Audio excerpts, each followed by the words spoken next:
Baik, saya buka presentasi pada kesempatan ini. Assalamualaikum warahmatullahi wabarakatuh. Terutama yang saya hormati selaku dosen Bapak Faisal Roni pada mata kuliah Karakter Building. Perkenalkan, saya Dino Prasetyo dari kelompok 1 dan berikut nama kelompok kami. Yang pertama ada Trimuklas Setiawan, yang kedua saya pribadi Dino Prasetyo, dan yang ketiga ada Chandra Kristi Olivia. Saya ingin mempresentasikan materi tentang penanaman pendidikan anti korupsi pada generasi muda. Presentasi kali ini diharapkan bisa memberikan teman-teman pengetahuan dan pemahaman lebih dalam terkait dampak dari korupsi. Selanjutnya kita masuk ke pengertian korupsi.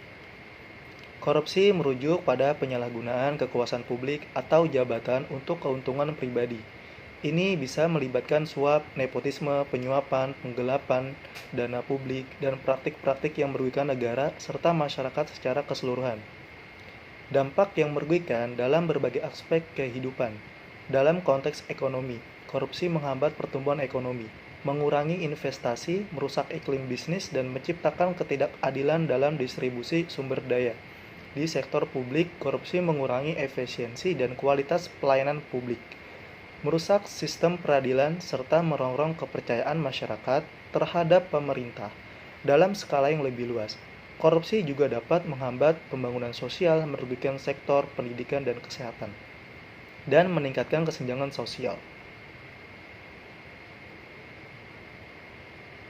Keberadaan media massa sangat penting dalam persoalan korupsi, terutama generang melawan korupsi. Ditabuh, media massa merupakan harapan penting yang dapat dimaksimalkan dalam pemberantasan korupsi. Ketika lemahnya kepercayaan publik terhadap lembaga-lembaga penegak hukum yang mestinya melakukan pemberantasan terhadap korupsi.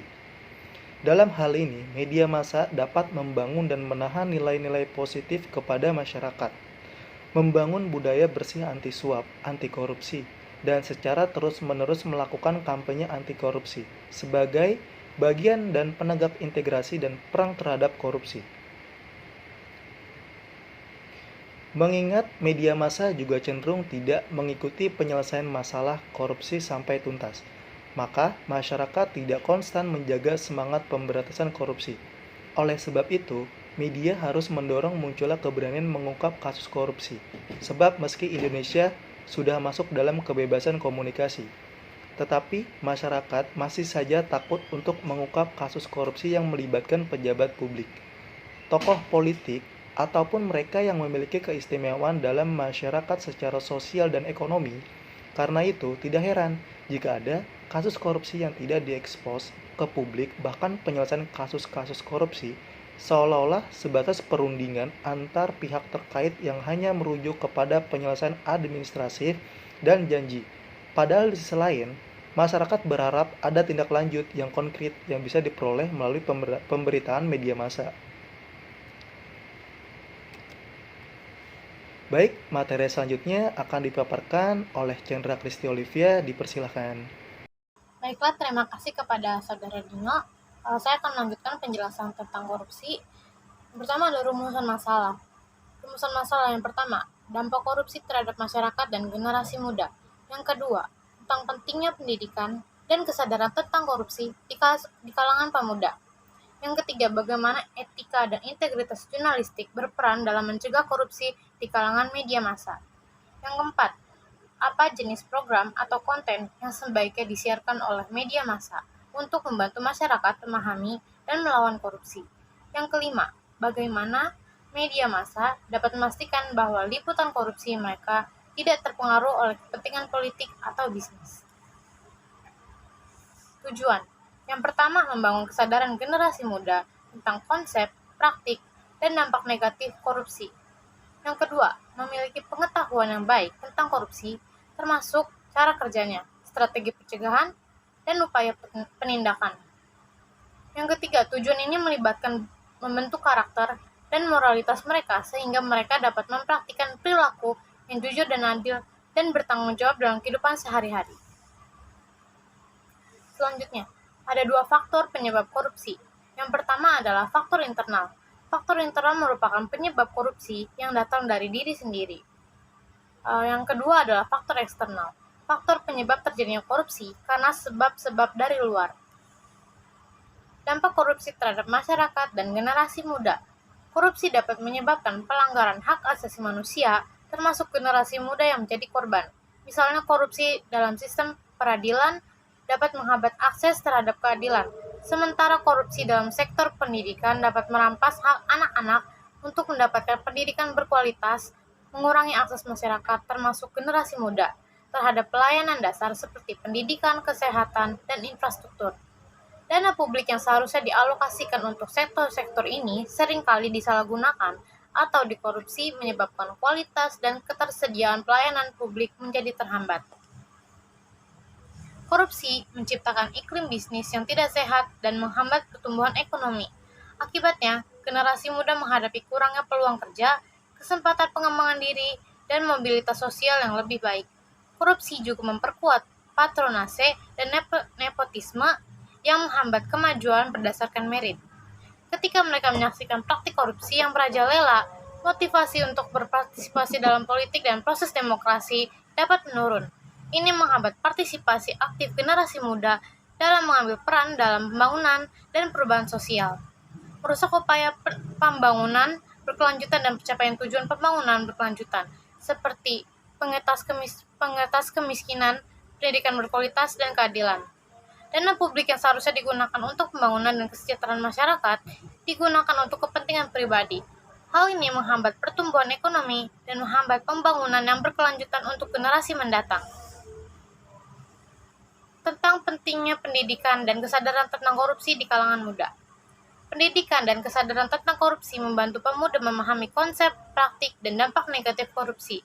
Dengan pemahaman yang baik tentang korupsi, pemuda dapat lebih peka terhadap tindakan korupsi di sekitar mereka dan memahami pentingnya memerangi korupsi untuk membangun masyarakat yang lebih adil dan berkelanjutan. Dengan pemahaman ini, pemuda dapat mengidentifikasi tindakan korupsi sejak dini dan mengambil tindakan pencegahan yang tepat, baik dalam diri mereka maupun di lingkungan sekitar. Pendidikan tentang korupsi membantu membangun karakter integritas pada pemuda. Mereka dapat belajar mengenai nilai-nilai etika, transparansi, dan akuntabilitas yang mendasari tata kelola yang baik. Pendidikan semacam ini membantu memperkuat moralitas dan integritas pemuda, sehingga mereka lebih mungkin untuk mengambil keputusan yang jujur dan bertanggung jawab dalam kehidupan sehari-hari. Dengan memperoleh pengetahuan dan pemahaman kuat tentang korupsi, pemuda dapat menjadi agen perubahan yang berperan dalam memerangi korupsi di berbagai sektor masyarakat. Mereka dapat menyebarkan kesadaran tentang korupsi, melibatkan diri dalam kegiatan anti korupsi, dan membantu menciptakan budaya integritas yang kuat. Dengan memahami dampak korupsi terhadap sistem politik dan pelayanan publik, pemuda dapat lebih berperan dalam proses demokrasi, memberikan suara mereka, dan mempengaruhi perubahan melalui partisipasi aktif dalam kehidupan berpolitik.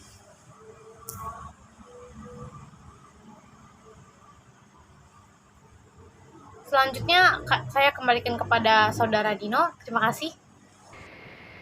Oke, baik Saudara Chandra, selanjutnya akan dipaparkan oleh Saudara Setiawan. Untuk Saudara Setiawan dipersilakan. Baik, terima kasih Saudara Dino. Saya akan melanjutkan materi bagaimana etika integritas jurnalistik berperan dalam mencegah korupsi di kalangan media massa. Etika dan integritas jurnalistik membantu membangun kesadaran nilai yang kuat di antara individu dan masyarakat. Dengan memiliki nilai-nilai yang kokoh seperti kejujuran, keadilan, dan tanggung jawab, individu lebih mungkin untuk menolak terlibat dalam praktik korupsi. Etika dan integritas jurnalistik membentuk dasar moral yang melarang tindakan korupsi. Jurnalis yang menjunjung tinggi etika dan integritas akan berusaha untuk memberikan liputan yang objektif dan berdasarkan fakta. Mereka akan melakukan investigasi yang teliti, memeriksa sumber informasi, dan melaporkan dengan keakuratan. Hal ini penting dalam mengungkap kasus korupsi dan menghindari penyebaran informasi palsu atau manipulasi yang dapat menguburkan isu korupsi. Jurnalis yang etis akan berusaha untuk menjaga transparansi dalam proses kerja jurnalistiknya.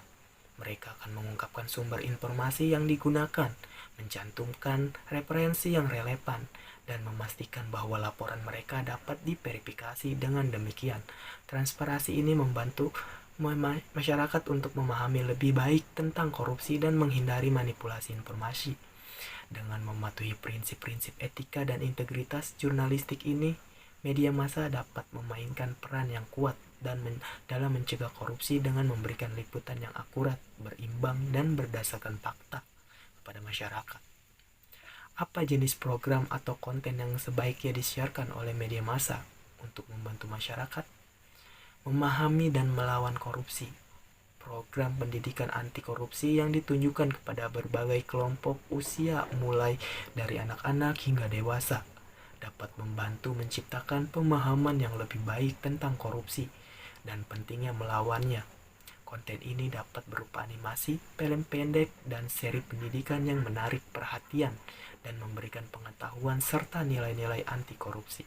Kampanye kesadaran anti korupsi melalui spot iklan, program pendek, atau segmen khusus dapat digunakan untuk meningkatkan pemahaman masyarakat tentang dampak negatif korupsi serta pentingnya partisipasi aktif dalam mencegah dan melawan korupsi. Kampanye semacam ini dapat mengajak masyarakat untuk menjadi bagian dari gerakan anti korupsi. Media massa dapat mengangkat fitur-fitur jurnalistik tentang upaya pencegahan korupsi yang berhasil dilakukan oleh individu, organisasi, atau pemerintah. Ini dapat termasuk inovasi dalam pengelolaan keuangan publik, praktik transparansi, atau upaya membangun integritas di sektor publik dan swasta. Fitur-fitur ini dapat memberikan inspirasi dan pelajaran berharga kepada masyarakat. Bagaimana media massa dapat memastikan bahwa liputan korupsi mereka tidak terpengaruh oleh kepentingan politik atau bisnis? Media massa harus mempertahankan kemandirian redaksi yang kuat. Redaksi harus beroperasi secara independen dan tidak terikat oleh tekanan eksternal yang dapat mempengaruhi isi berita.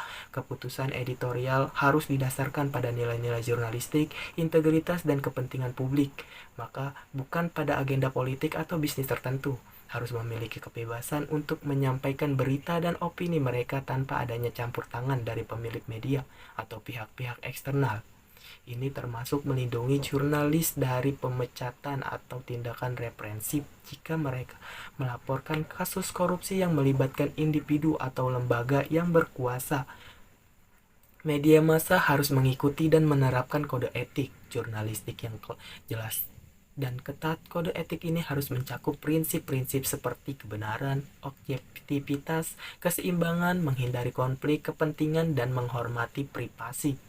Jurnalis harus melaksanakan tanggung jawab mereka dengan integritas dan profesionalisme tinggi, memberikan pelatihan dan pendidikan yang memperkuat kesadaran jurnalis tentang isu-isu etika dan konflik kepentingan. Dengan pemahaman yang baik tentang etika jurnalistik, jurnalis akan lebih mampu mengenali dan mengatasi tekanan politik atau bisnis yang mungkin muncul dalam melaporkan kasus korupsi. Media massa dapat membentuk mekanisme pengawasan internal seperti ombudsman atau dewan etika yang bertugas memantau dan meninjau keluhan atau pertanyaan tentang liputan korupsi. Mekanisme ini dapat memberikan jalan bagi masyarakat untuk melaporkan adanya kecurigaan atau kesalahan dalam liputan korupsi, dan memastikan bahwa liputan korupsi tidak terpengaruh oleh kepentingan politik atau bisnis atau suatu tantangan. Namun, dengan mengimplementasikan langkah-langkah di atas, media massa dapat meningkatkan kepercayaan publik dan menjalankan peran kritis dalam memerangi korupsi. Kesimpulannya, kasus korupsi mengakibat kerugian ekonomi dan sosial yang signifikan. Dana publik yang seharusnya digunakan untuk pembangunan pelayanan dasar dan kesejahteraan masyarakat seringkali disalahgunakan atau hilang akibat korupsi. Hal ini menghambat pertumbuhan ekonomi, memperburuk ketimpangan sosial, dan merugikan generasi mendatang. Pendidikan, kesadaran, dan partisipasi aktif masyarakat, termasuk generasi muda, sangat penting dalam memerangi korupsi. Membangun pemahaman yang kuat tentang korupsi, mempromosikan nilai-nilai etika dan integritas, serta mendorong partisipasi aktif dalam gerakan anti korupsi akan membantu mengurangi praktek korupsi dan membangun masyarakat yang lebih adil dan berkelanjutan. Sarannya, meningkatkan transparansi dalam pengelolaan keuangan publik dan proses pengambilan keputusan. Hal ini melibatkan keterbukaan informasi publik, audit yang ketat, dan pengawasan yang efektif terhadap penggunaan dana publik. Selain itu, penting untuk meningkatkan akuntabilitas dan pejabat publik terhadap tindakan korupsi yang dilakukan, menyediakan pendidikan dan kesadaran yang lebih baik kepada masyarakat tentang dampak buruk korupsi dan pentingnya memerangi korupsi. Hal ini meliputi penyuluhan di sekolah, universitas, dan melalui kampanye publik yang mengedukasi masyarakat mengenai etika, integritas, dan bahaya korupsi. Baik, sekian pemaparan dari saya. Akan saya kembalikan kepada moderator Saudara Dino. Waktu dan tempat saya persilakan. Baik, terima kasih Saudara Setiawan. Demikian yang bisa saya sampaikan pada kesempatan malam ini. Saya mohon maaf bila ada kekurangan dari kelompok kami. Dengan itu, presentasi pada kesempatan ini saya tutup. Wassalamualaikum warahmatullahi wabarakatuh.